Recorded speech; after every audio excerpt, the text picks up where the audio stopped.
Hi everyone, welcome back to the channel. In this video, I'll show you how to fix Android apps that keep closing automatically. So, let's get started. First, open the Settings app on your Android phone. Next, tap Apps. Then select See All Apps. Now, scroll down and find Android System Web View. This is often the main reason apps crash. Tap on it. At the top right corner, tap the three dots. Then select Uninstall Updates. This resets WebView so we can update it properly. After that, tap Storage and Cache.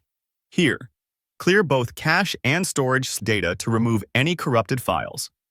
Now go back, scroll down, and tap App Details in Store. This will take you directly to the Google Play Store. From here, update Android System WebView again. We're basically force updating it, and in most cases, this instantly fixes apps that keep closing. And that's it. If you found this video helpful, don't forget to like, subscribe, and hit the bell icon for more practical tips. Thanks for watching.